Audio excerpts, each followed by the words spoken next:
Hi, it's Joe from ShopTo, and this is the ShopTo Gaming Show, episode 14, joined by my co-host, Dan. Hello, Dan. Hello. And we're on video again.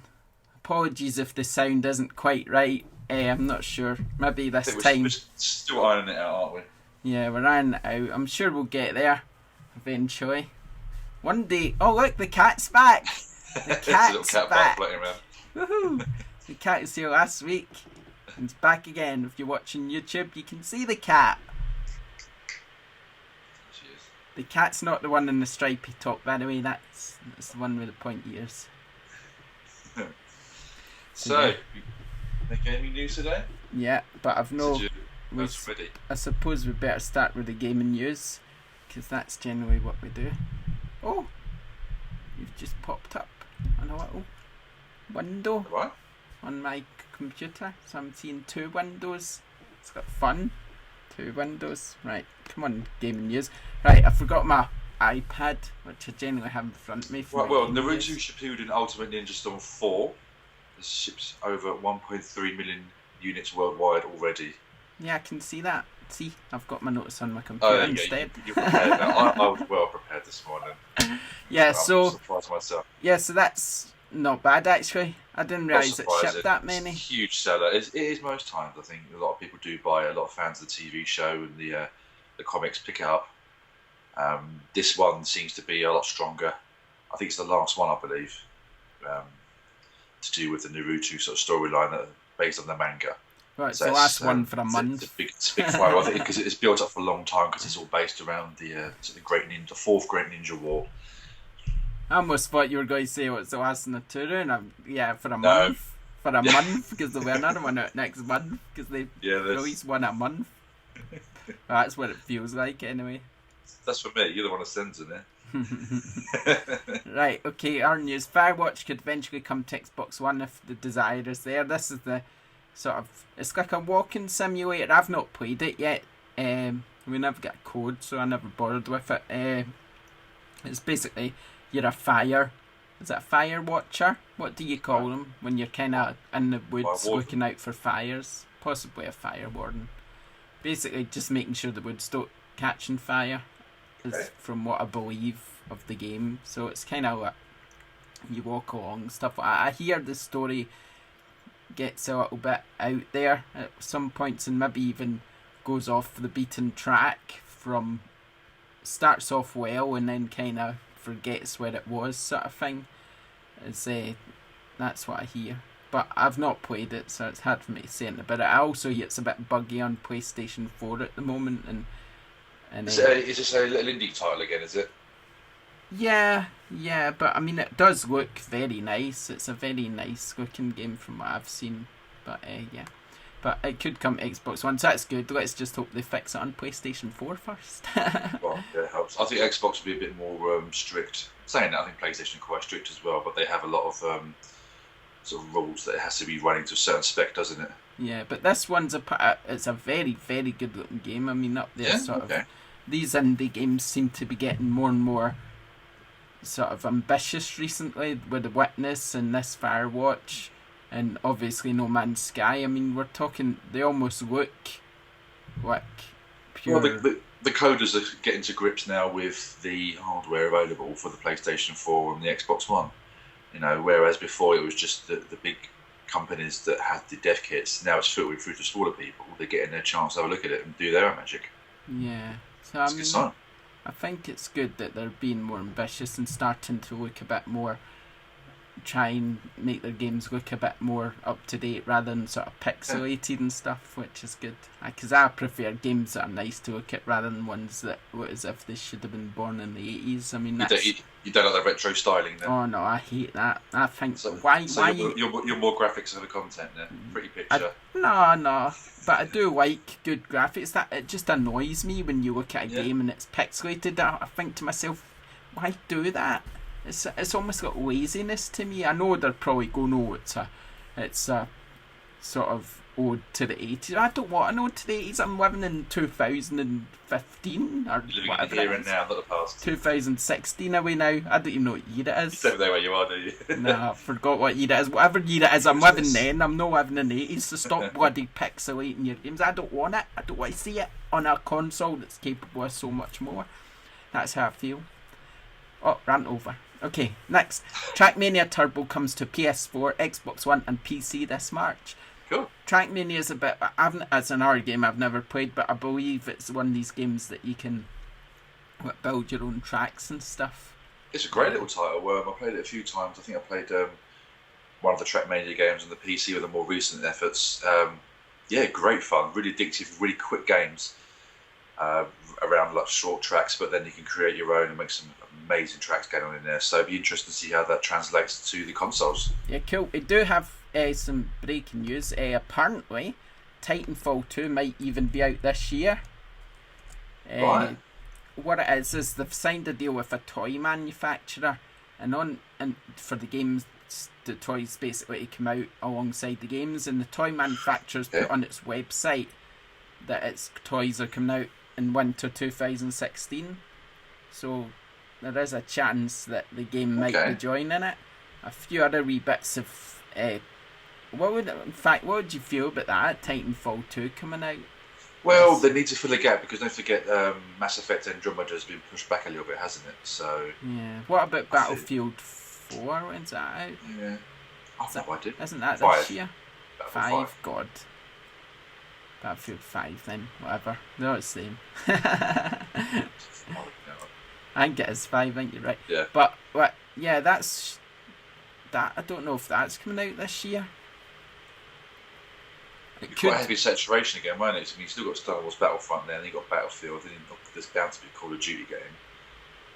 Plus whatever else is on the horizon. I don't know. Because if you think about it, this Death Star DLC for Battlefront's coming out in November. So if they have that and they had Titanfall 2, I don't think they'd really need a Battlefield yet. I think they could maybe keep that till a bit later. Yeah. So we'll see. We'll see how that one goes. Sword Coast Legends has come to PS4 and Xbox One this spring. This is a D&D game based in the sort of Forgotten Realms universe.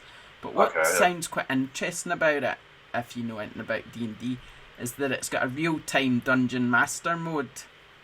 So the Dungeon Master can sort of create experiences for the players, which is kind of like classic D&D, isn't it?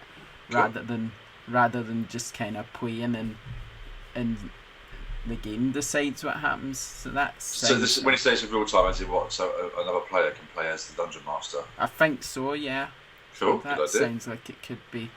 Well, that sounds a little bit like that new Fable game that's been sort of tottering around for quite some time, where you've got 4 players versus a 5th player who's actually kind of overseeing the map and deciding what to place. Yeah, but Fable won't keep its promises, probably.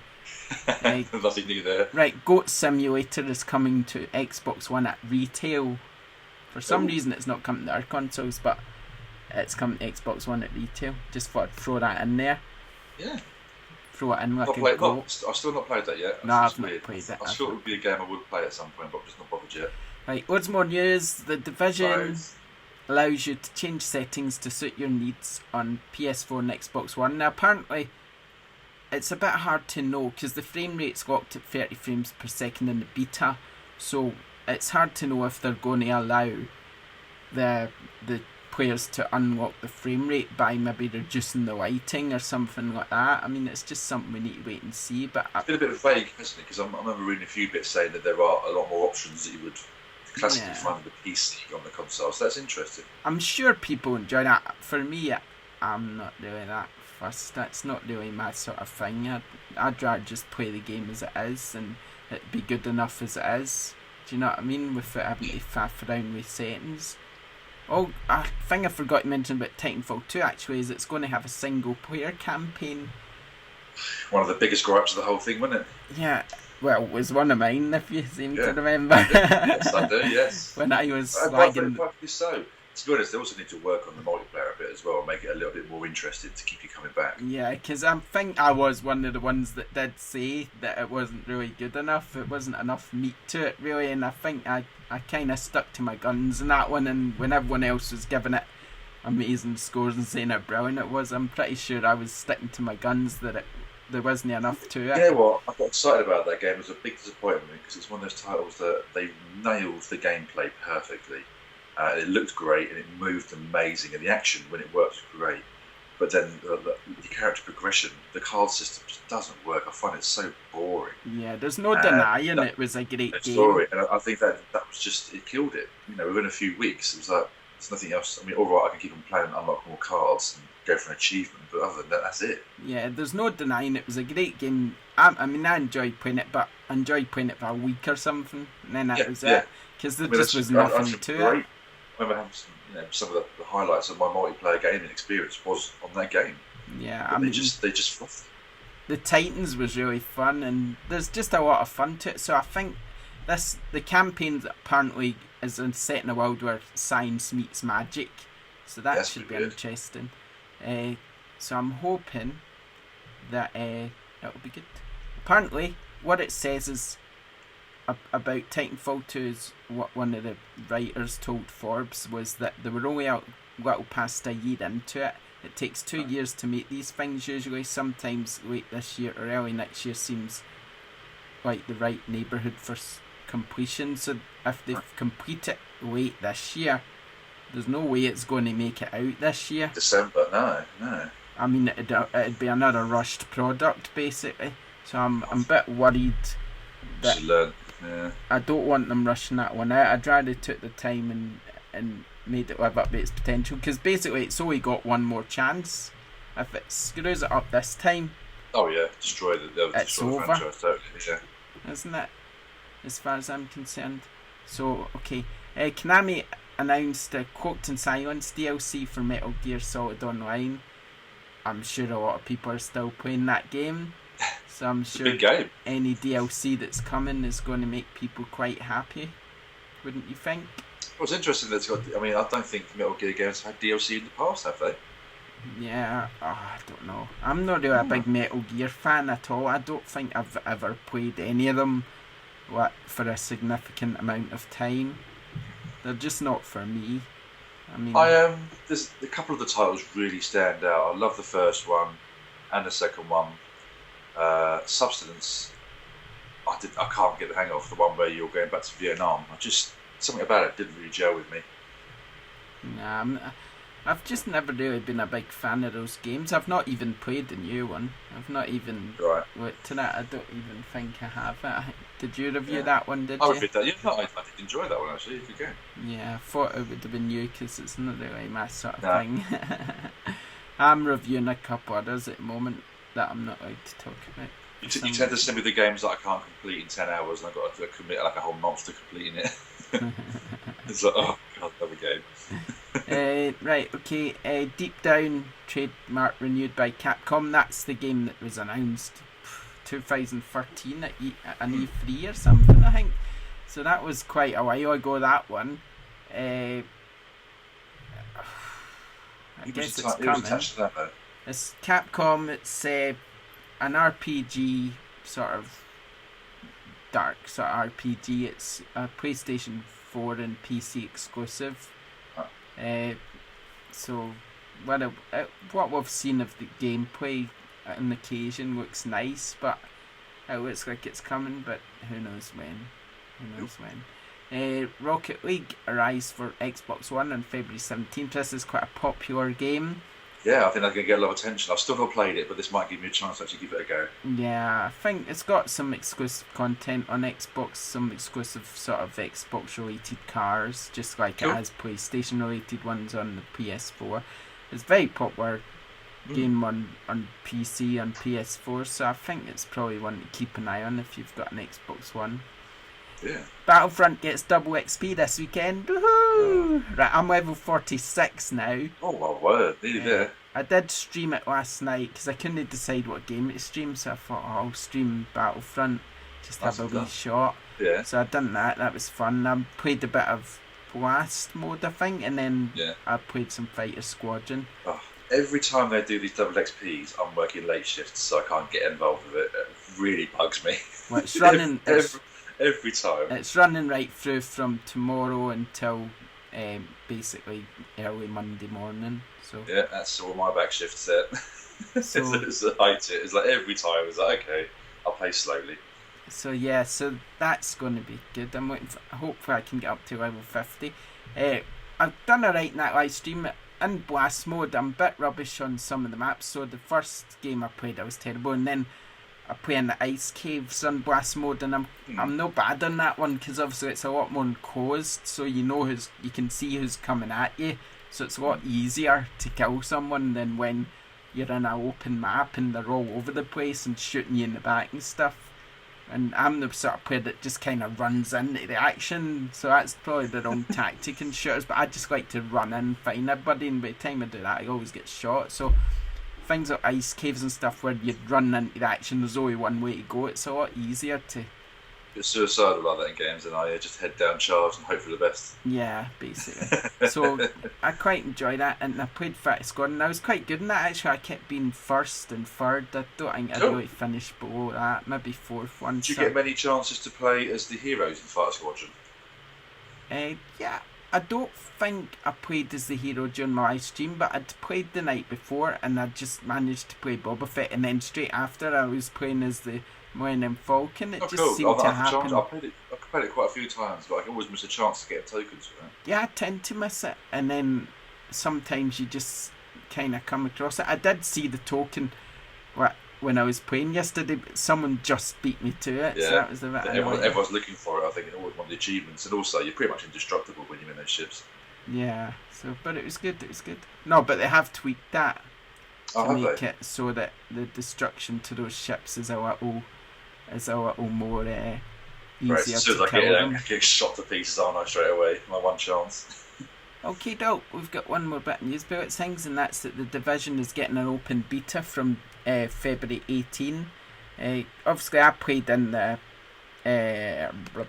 closed beta, so the open beta's got a little bit more to it, a little bit more meat to it, I think. They've actually patched the closed beta client, so if you've already downloaded that on your Xbox One or your PS4, then you'll be able to use that for the open beta as well, so that's quite handy.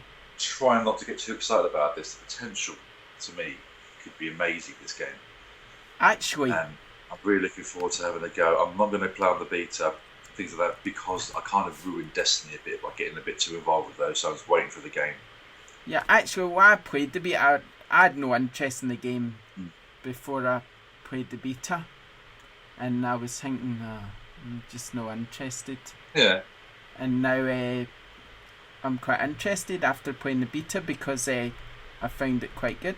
That's interesting, you know. I mean, the beta's obviously there to test server load and to make sure things run, but it's also adding, I mean, for yourself, you know, a potential customer there, you weren't interested, had a go, I like this.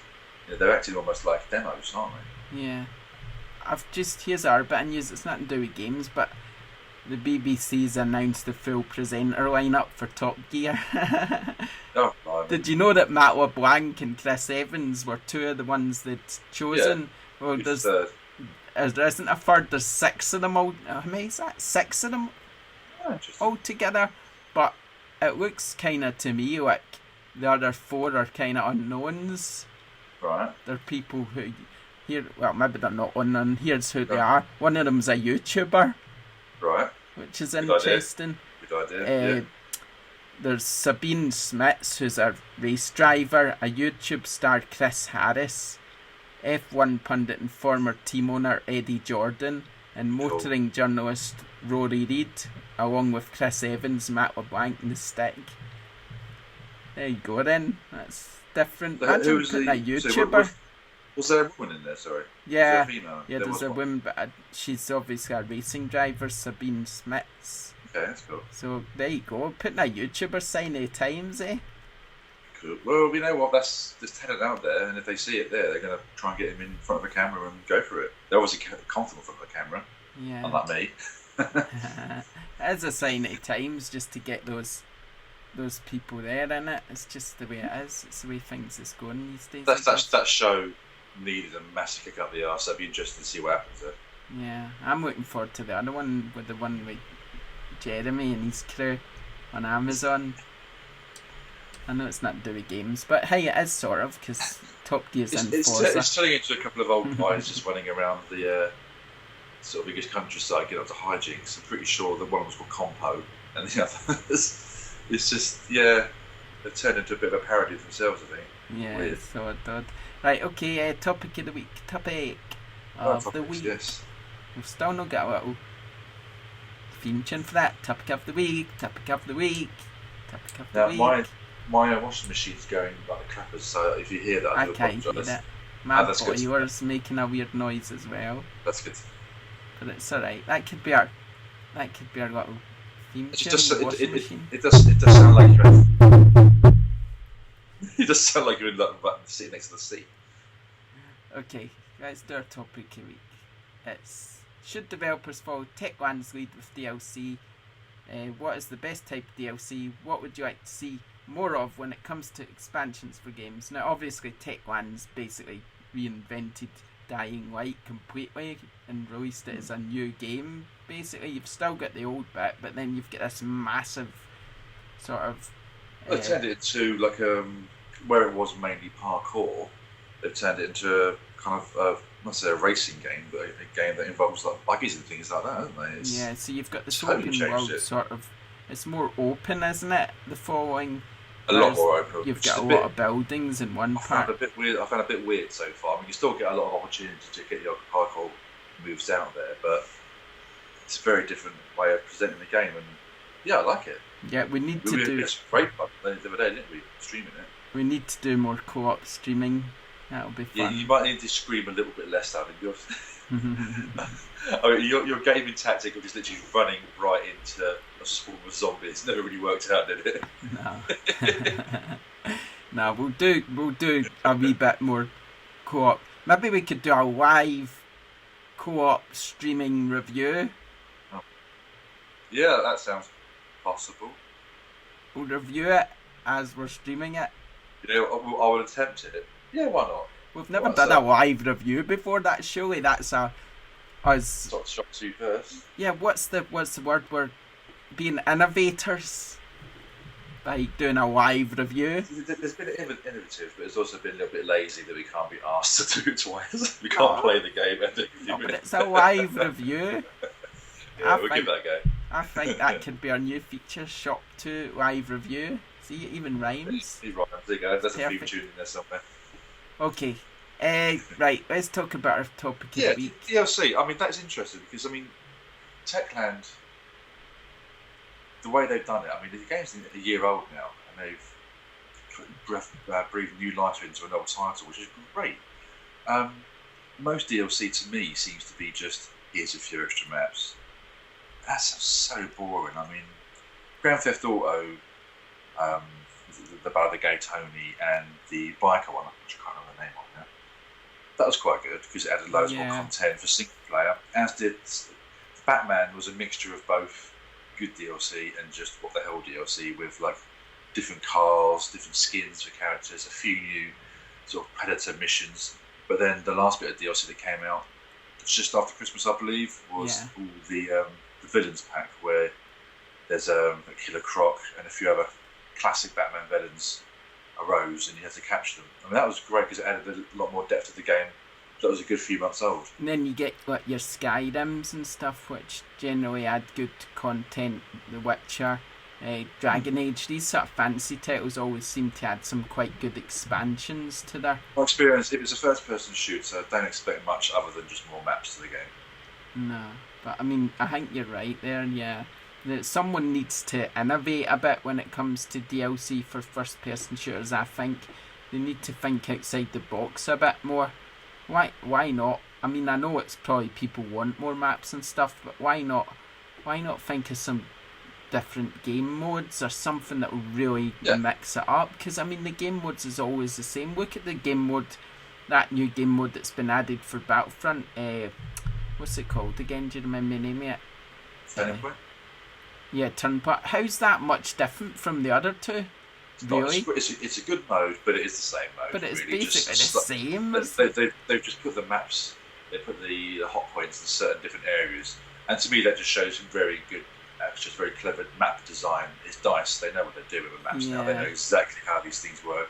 So they can give one map and then regurgitate so many modes, and the map feels different each and every time. But I'm pretty sure. That's why it's like when you look at the content of Battlefront, it's like, oh, there's only like how many maps in there? 6 maps or something. Yeah.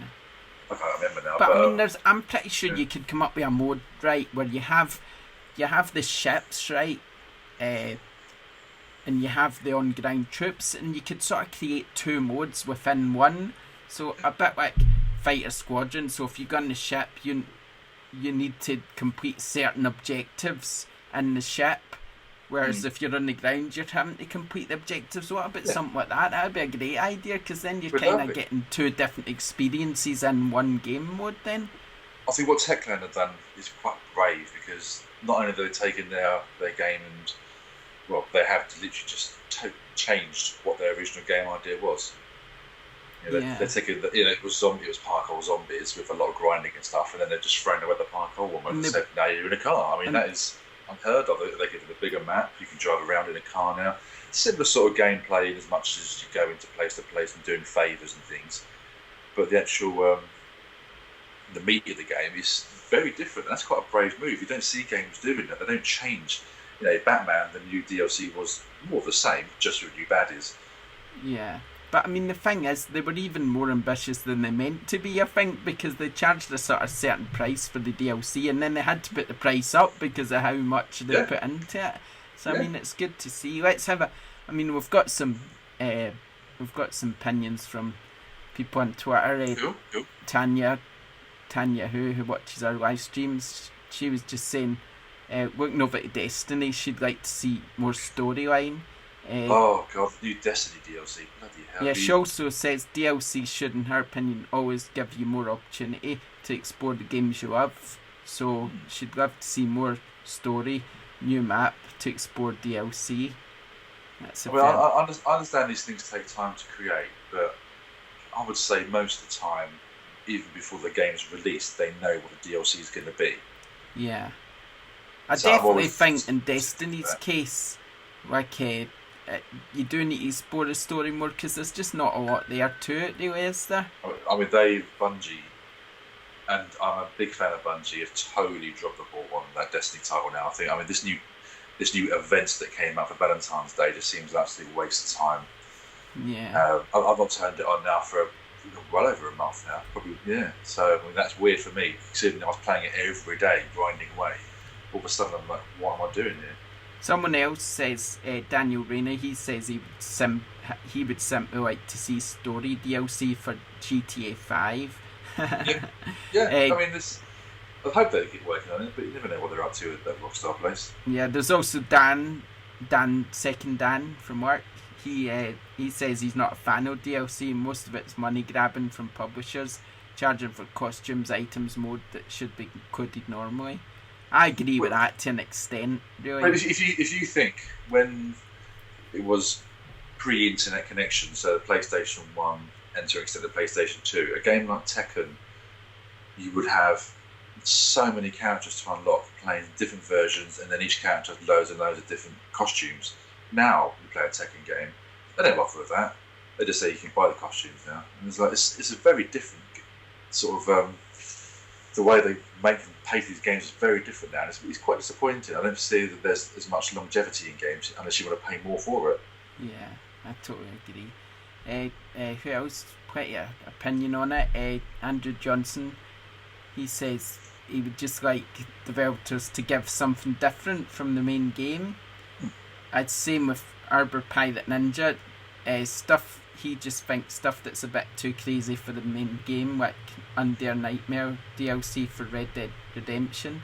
So I guess someone else saying more characters in Battlefront, someone else saying more story-based DLC for Rise of Tomb Raider. Actually, GTA. it's a Far Cry. Was it Far Cry with the Blood Dragon? That wasn't DLC, was it? It was standalone, but they used the game engine, and they went nuts and went sort of 80s lasers, didn't they? Yeah, Far Cry. Yeah. Right. Because they took a big gamble on a known franchise and just threw it in there. And I thought, well, I didn't play it, but I thought it was a great idea. It's a bit like the Far Cry Primal. It's just that same sort of idea. They're doing it again, except with Primal. It's just because a game sells. Blood Money. Well, was that what it was called? Blood. Far Cry Blood. Oh, I can't remember what it's called. I thought it was Far Cry Blood. Oh, I can't remember. I remember Michael Bain on the front cover. I know the one you mean anyway. I just can't remember the name of it. You had the top, right? We'll leave that there. You had the topic of the week, did you not?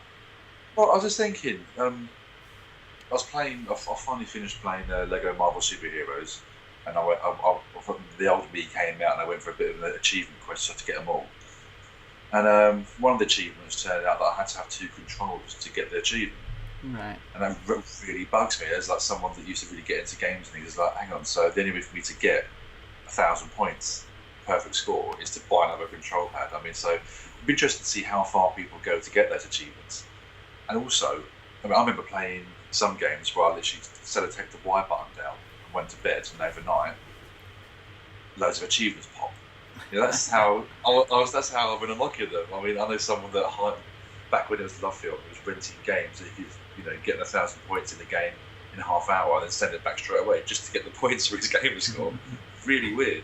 But I don't feel it so much anymore. I was wondering if people, since this new generation, are people still sort of attached to achievements that they used to be. Yeah, it'd be interesting, wouldn't it? It used to be about the gold trophy. It was like, I got a gold, I got a platinum, and all this. But I've not really heard you talk about it much since then. Yeah, so if you're watching or listening, let us know your opinions on trophies, and if you're still trophies and achievements, if you're still addicted to them, or if you're just not bothered anymore. I mean, I have to say, I've never been fussed about them. I thought it when the Xbox first done it. Obviously, I thought, and you felt a little bit of sort of achievement, I guess, when you got one. You're kind of like, yeah. The little ping that comes on the screen, it's like an extra little bit of the game that wasn't there before. But now, I think, especially with the Xbox dashboard, I can't really say much about the PlayStation because I don't play as much as I would like to. But it takes a long time for the achievements to load on screen. So whereas before you could quickly tap the guy button and say, well, what do I need? What have I got? And then compare it with a friend. Now I'm tapping it and I'm waiting. I'm like, I don't care anymore. See, I don't even look at them really. I mean, when they pop up, I'll think, yay, but then I won't go into the list and see what I need to do. I've never done that. Yeah. Maybe I found it annoying. I think I had the bugbear because I was really getting finally into this Marvel game. And then I put a day and a half gameplay into it, and then the last achievement is literally have 2 control pads. So thanks. Yeah. That's like, why bother with that? Some achievements are really stupid as well. Yeah, some of them. Well, there's one game where I'm playing now for review. I won't say what it is, but basically I chose what difficulty I wanted, and I got an achievement for choosing the difficulty. Yeah. How stupid is that? I used to give it just return the game on, just saying, well done for watching the cutscene. It's like, okay, have no choice. I know. It'd be interesting to hear what the listeners sort of, if they've gone to extreme measures as well. Was it Resident Evil 5? I remember having to create a second user account, and that's the easiest way to gain 1,000 points on that. Yeah. So I got just made up another user account on my Xbox just to get the achievements. I mean, why bother with that? That's not really playing the game anymore, is it? That's hacking. I mean, I'd say I'm a lazy trophy hunter. So if it's a game where you just need to play through it and then you'll get a platinum for completing it, I'm quite happy with that. I love games like Game of Thrones and the sort of Telltale games. You just need to play them and you get the platinum. Play them from the start to finish. That's it. Yeah, you've got platinum. Yeah. I'm happy with that. If they'd all do that, I'd be quite happy. It'd probably encourage me to complete games more. Whereas, I started playing the Master Chief collection again, and going through Legendary on that, and thinking, okay, I'll start looking at what the achievements are for that. And it took about 3 months solid gameplay just to max out the achievements. It's like 3 months on one game. Not happening. I mean, I'm quite happy. I think they should encourage. I was thinking about it earlier, and I was thinking there should maybe be a special achievement or a special trophy for completing a game. I think because not everybody completes games. But, so if there was some sort of reward rather, because some give you platinum, that's a good reward for completing the game, I think. But some even give you just a silver, even though you've just played through and completed the whole game. Yeah. And it's got, well, that's a bit harsh.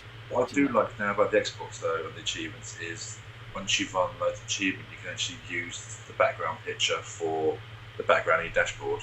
Yeah, I mean, That's I actually do quite think cool. that's a good idea. There should be sort of rewards for completing a game. I've no doubt about that. Well, it used to be whatever they it is. used to give you. Remember when Rare done the avatars for your Xbox 360?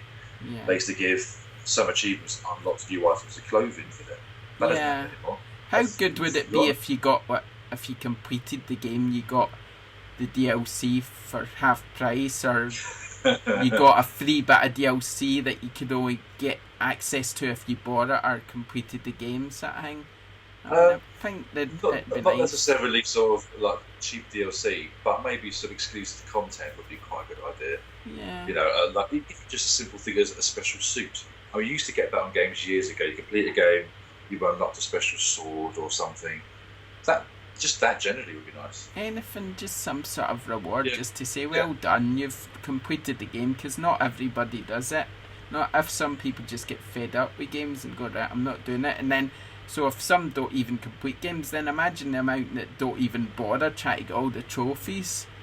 There must be loads of people who just don't care enough to do it. I mean, I'm level 16 on PlayStation 4 for trophies, and that's kind of okay. It's quite a few thousand trophies I've got going on. I don't know what level I'm on Xbox, but obviously we spread our time between the two, so if I hadn't had to play loads of Xbox games over the years and Wii games and stuff, I'd probably have a lot more trophies on PlayStation. It's just one of these things, isn't it? Yeah. But yeah, that's cool. If you've got any thoughts on that, if you're listening or if you're watching our faces on YouTube, then yeah, let us know all Yeah, about feel it. free to leave a message on the many ways you can, be it Twitter, Facebook, or on the YouTube channel. Okie doke. Is that the cat sneezing? That's the cat sneezing. I call him Sam, which is my deaf cat, so that's never good, is it? He's bed. Okay. Let's go to out next week then before we Yes, go well, on what's to coming what out? We've been playing Street Fighter 5 is coming out next week. You got that? Yeah. Yeah, got that. Can't Cool. really talk much about it though because it's embargoed, so I bet does it involve fighting? it involves fighting. And the And graphics for you. has actually changed. I mean, I don't know last time I played a Street Fighter game, but they've changed a lot from when I last played one. Jeez, it's a different style of graphics now, but we'll get to that. Yeah. We'll not talk Yeah, about that. yeah, that's cool because I mean I know Street Fighter 4 looks very different to what came before it. Yeah, it's good, but it's good. Look, it looks good. Looks good the way it looks, but we can't really say much else about We'll it. talk about that. We'll talk about that very soon. Yeah, Pokemon Pokemon, Super yeah. Mystery Dungeon, that's coming out. I'm sure I reviewed Pokemon Mystery Dungeon before, so I don't know what Super Mystery Dungeon is, but I can't imagine it's much different from any other one really. Project X Zone 2, another 3DS game. Got the Escapist Walking Dead edition coming out in digital for PS4 from Team 17, the team that make Worms. Cool. Ziggurat, whatever the heck that is, for Oh, I know PC, what that is. PS4 and Xbox One. Now I heard it. Oh, Far Cry Primal, PS4, Xbox One, February 23rd. So That's a week and a bit away. Probably that's now. a week and a bit away, but Yeah, I just shoved that in there for fun. I'm looking forward to it. Same with Mega Man Legacy Collection coming out in digital on 3DS on the same day, and also Tori. Well, what's called Mega Man Legacy? Is that the old stuff from the NES days? I presume it's Cool, just cool, our that'd be Legacy Collection That'd be stuff. good. Toki Tori 2 plus PS4. Don't know what that is. Garden Warfare's 25th of February, so we're getting a wee bit further away, but A bit of still, advance there, but that's looking forward to that. we like to Oh, see you what's enjoyed that, didn't you? Yeah, the two. Well, I don't know.